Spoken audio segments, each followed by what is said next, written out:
Assalamualaikum warahmatullahi wabarakatuh. Perkenalkan, nama saya Vita Listiani, NIM 40119036. Saya dari kelas ESK.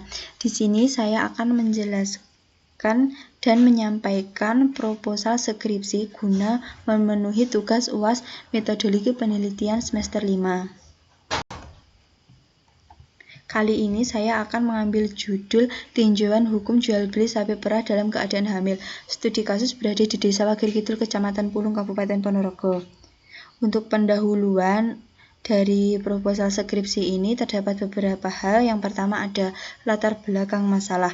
Di sini saya menjelaskan seluk-beluk sapi dan jual beli yang diperbolehkan. Islam tidak melarang adanya jual beli. Allah Subhanahu wa taala menghalalkan praktik jual beli, namun harus sesuai dengan syariah sehingga nantinya penjual dan seorang pembeli mendapatkan manfaat sesuai haknya. Hal ini bertujuan agar tidak ada konflik di kemudian hari.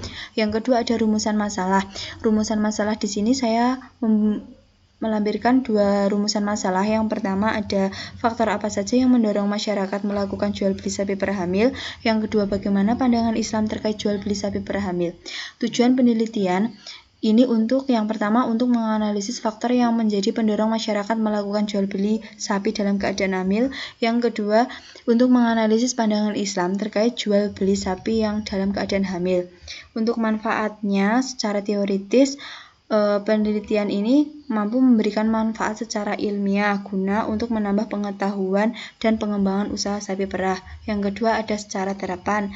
Secara terapan ini terbagi menjadi dua. Yang pertama bagi peternak dan yang kedua bagi akademis. Untuk tinjauan pustaka sendiri di sini yang pertama ada studi penelitian terdahulu. Untuk penelitian dalam skripsi yang dilakukan oleh Wahyu Hidayati dari IAIN Ponorogo tahun 2017 yang berjudul Tinjauan Hukum Islam terhadap Syarat dalam Jual Beli Sapi Bunting di Dusun Pandean, Desa Pupus, Kecamatan Lembian, Kabupaten Magetan. Penelitian ini menggunakan metode penelitian field research atau biasa disebut dengan studi lapangan dengan menggunakan pendekatan kualitatif. Berdasarkan hasil lapangan yang dilakukan dengan wawancara kepada beberapa responden bahwa jual beli sapi dalam keadaan bunting di Dusun Pandean, Desa Pupus, Kecamatan Lembian, Kabupaten Magetan ini terdapat beberapa syarat yang sudah menjadi kebiasaan di lingkungan tersebut yang sudah turun-temurun, seperti menyerahkan ayam supaya menjadi berkah dalam jual belinya selama janin berada dalam kandungan hingga waktunya lahir nanti dapat selamat dan tumbuh dengan sehat. Selain itu, dalam mekanisme penyerahan juga harus menunggu hari baik menurut daerah setempat yang telah ditentukan oleh pihak penjual.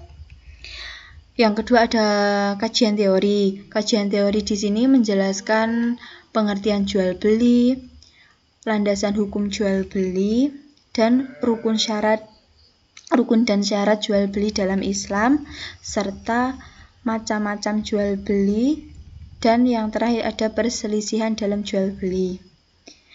Untuk yang keempat, di sini ada metode penelitian. Yang pertama ada jenis dan pendekatan penelitian. Jenis penelitian. Di sini saya menggunakan jenis penelitian deskriptif kualitatif. Saya memilih metode ini karena saya ingin mendeskripsikan keadaan yang akan diamati di lapangan dengan lebih spesifik, transparan, dan mendalam. Selanjutnya ada pendekatan penelitian. Fenomena dan keunikan saya mengambil tema ini karena di desa saya itu banyak yang berprofesi sebagai peternak sapi perah mulai dari remaja hingga orang tua. Dan pada 10 tahun terakhir ini Desa Wagir Kidul dikenal sebagai penghasil susu sapi perah di Ponorogo. Pihak desa mendukung sepenuhnya usaha ini karena dapat meningkatkan kesejahteraan ekonomi masyarakat. Untuk lokasi atau tempat penelitian, di sini saya melakukannya di Desa Wagir Kidul, Kecamatan Pulung, Kabupaten Ponorogo. Alasan pengambilan objek penelitian di desa ini karena banyaknya penjual sapi yang ada di Desa Wagir Kidul yang dikenal sampai luar daerah seperti Boyolali, Tulungagung, Trenggalek, Blitar, Malang, dan masih ada tempat yang lain. Serta banyaknya peternak di Desa Wagir Kidul juga menjadi alasan bahwa mungkin banyak permasalahan terkait jual beli sapi, khususnya sapi dalam keadaan hamil yang terjadi di wilayah ini. Yang ketiga ada data dan sumber data. Data yang diambil dari penelitian ini, yang pertama data mengenai banyaknya penjualan sapi perah dalam keadaan hamil sepanjang tahun 2021 di Desa Wagir Kidul. Yang kedua data mengenai faktor yang mendorong jual beli sapi dalam keadaan bunting dan apa saja dampaknya bagi pembeli maupun dari pihak penjual di Desa Wagir Kidul. Untuk sumber datanya di sini ada sumber data primer dan sumber data sekunder. Sumber data primer di sini didapat dari wawancara penjual dan pembeli sapi dalam keadaan hamil. Dan untuk data sekundernya didapat dari catatan dan arsip-arsip yang tersusun dalam proses jual beli sapi dalam keadaan hamil pada tahun 2021. Yang selanjutnya ada teknik pengumpulan data. Teknik pengumpulan data di sini ada 3 yang dilakukan oleh peneliti. Yang pertama ada wawancara, yang kedua ada observasi, dan yang ketiga ada dokumentasi. Untuk wawancara dalam penelitian ini, peneliti berusaha menggali informasi dari penjual dan pembeli sapi dalam keadaan hamil di Desa Wagir Kidul untuk mendapatkan data yang relevan untuk menjaga keotentikan sebuah penelitian. Yang kedua ada observasi. Dalam penelitian ini, peneliti melakukan pengamatan yang dilakukan pada proses jual beli yang dilakukan oleh penjual sapi perah kepada pembeli. Setelah itu dilakukan analisis dan mencocokkan dalam praktik jual beli tersebut sesuai dengan syarat atau belum. Dan yang ketiga ada dokumentasi. Dari penelitian ini, dokumen yang berhasil dikumpulkan oleh peneliti berupa catatan yang dimiliki oleh penjual sapi perah yang dimiliki oleh Susilawanto selaku Blante. Dan yang selanjutnya ada teknik pengolahan data. Mohon maaf. Teknik pengolahan data di sini ada editing, klasifikasi, interpretasi, dan display. Selanjutnya ada teknik analisis data. Teknik analisis ini menggunakan metode induktif.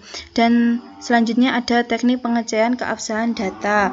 Dan yang terakhir itu ada jadwal penelitian. Jadwal penelitian di sini dilakukan 3 kali, yaitu pada tanggal 1, tanggal 4, dan tanggal 8 kepada narasumber yang terkait.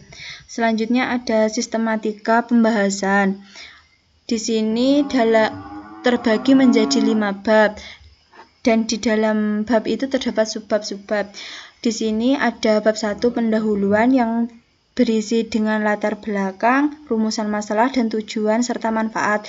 Bab 2 itu menjelaskan tentang studi penelitian terdahulu dan kajian teori yang digunakan untuk dasar penelitian. Dan bab 3 itu ada metode penelitian. Yaitu meliputi jenis dan pendekatan, lokasi dan sumber data, teknik pengumpulan data, teknik pengolahan, teknik analisis data, teknik pengecekan keabsahan data, dan jadwal penelitian. Dan yang keempat itu ada tinjauan hukum jual beli sapi perah dalam keadaan hamil, studi kasus di Desa Wagir Kidul, Kecamatan Pulung, Kabupaten Ponorogo. Dalam bab ini berisi deskripsi atau gambaran umum mengenai objek penelitian, analisis data, dan pembahasan sesuai rumusan masalah. Dan yang kelima itu ada penutup. Ini ada daftar pustaka serta di sini ada lampirannya. Sekian presentasi dari saya. Apabila ada kurang lebihnya saya mohon maaf. Wassalamualaikum warahmatullahi wabarakatuh.